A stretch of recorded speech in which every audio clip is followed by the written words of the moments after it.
বন্ধুরা, আমার cooking with সাথী চ্যানেলে আপনাদের সবাইকে স্বাগত। আজকে আমি একটা নতুন ধরনের চিকেন রান্না করতে চলেছি, চিকেন লাজাবাব।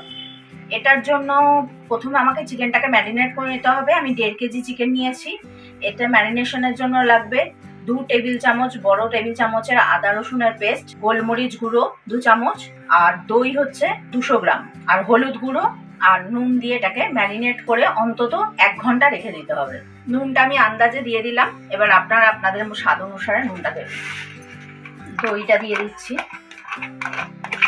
হলুদ গুঁড়ো, গোলমরিচের গুঁড়ো, আদা রসুনের পেস্ট আর কাশ্মীরি লাল মির্চ। এবার এটাকে ভালো করে মেখে নিতে হবে। আমার হাত ধোয়াই আছে, তাই আমি হাত দিয়েই মাখলাম।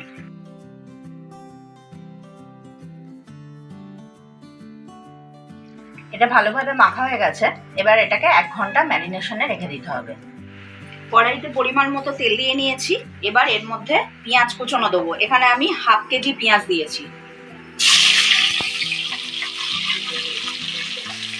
মাংসটা আমি 1 ঘন্টা মতো ম্যারিনেশন করে রেখেছিলাম। এবার এর মধ্যে কড়াইতে তেল দিয়ে পেঁয়াজটা ভেজে নিচ্ছি। পেঁয়াজটা একটু লালচে করে ভাজতে হবে, কিন্তু দেখতে হবে পেঁয়াজটা যেন পুড়ে না যায়। পেঁয়াজটা হালকা গোলাপি রং ধরে গেছে, কিন্তু এটাকে একদম লালচে করে ভাজতে হবে। তো সমানে নেড়ে যেতে হবে, না হলে পুড়ে যাবে, মাংসটা তেতো লাগবে।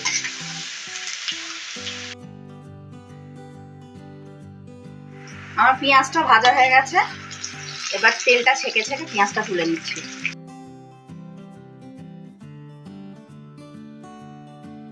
পেঁয়াজটা এবার একটা প্লেটে তুলে নিয়েছি। এটাকে ঠান্ডা করতে হবে, কারণ এটাকে আমি পেস্ট বানাবো। এবার কড়ার মধ্যে যে তেলটুকু রয়েছে তার মধ্যে 3 চামচ মতো বাটার আমি দিয়ে দিচ্ছি।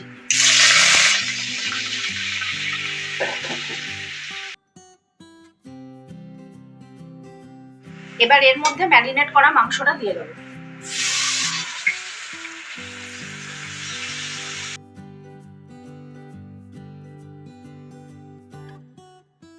এবার আঁচটা বাড়িয়ে দিলাম, দিয়ে এবার মাংসটাকে কষতে হবে। মাংসটার মধ্যে যতটা পারবেন জল না দেওয়ার চেষ্টা করবেন। প্রথমে আঁচটা বাড়িয়ে দিয়ে মাংসটা একটু বসে গেলে আঁচটা কমিয়ে চাপা দিয়ে দিতে হবে। মাংসটা দিয়ে জল বেরোচ্ছে, মাংসটা মাঝে মাঝে নেড়ে ছেড়ে চাপা দিয়ে দিতে হবে, আর মাঝে মাঝে খুলে খুলে দেখে নিতে হবে তলাটা যেন লেগে না যায়। এমনি 1 ঘন্টা ম্যারিনেট করা ছিল, তো মাংসটা খুলে খুলে আসছে। মাংসটা আমি কিন্তু একটুও জল দিইনি, মাংসটা থেকে জল বেরিয়েছে আর মাংসটা খুলে খুলে যাচ্ছে।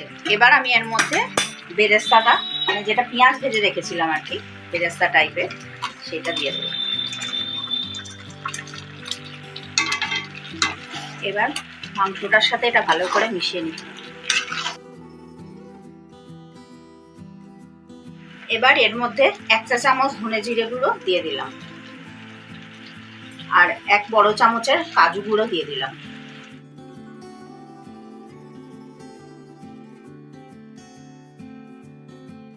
এবার আঁচ কমিয়ে আবার একটু চাপা দিয়ে দেবো।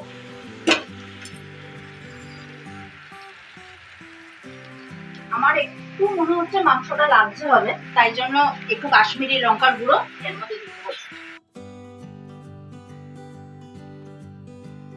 আর একটু অল্প স্বাদ মতো নুন দিতে হবে। আমি আঁচটা একদম কমিয়ে দিয়েছি, না তলাটা লেগে যাবে। আমি পেঁয়াজটাকে বেরেস্তা করার সময় 3টে কাঁচা লঙ্কা দিয়ে দিয়েছিলাম। আলাদা করে কোনো লঙ্কা গুঁড়ো এতে পড়েনি, শুধু প্রথমে ম্যারিনেশনে যা গোলমরিচ গুঁড়ো করে দিয়েছিলাম। এটা এখন সমানে কষে যেতে হবে। আমার কষা কমপ্লিট হয়ে গেছে। এবার এর মধ্যে যে আসল জিনিস এই চিকেন লাজাবাবের, নারকেলের দুধ প্রায় 1 গ্লাস মতো দিয়ে দিতে হবে।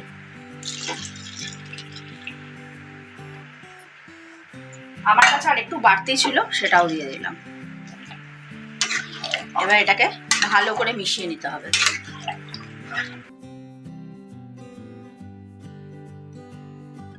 এবার এর মধ্যে আমার ঘরে বানানো গরম মশলার গুঁড়ো, মানে এর মধ্যে আছে গোটা গোলমরিচ, জায়ফল, জয়িত্রী, ছোট এলাচ, দারচিনি, গোটা জিরে, ধনে আর মৌরি, এটা 2 চামচ মতো আমি এর মধ্যে দিয়ে দিলাম।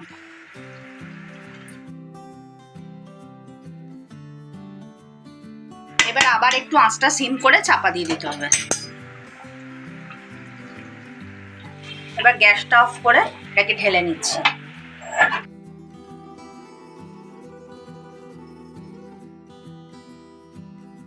আমার চিকেন লাজাবাব তৈরি।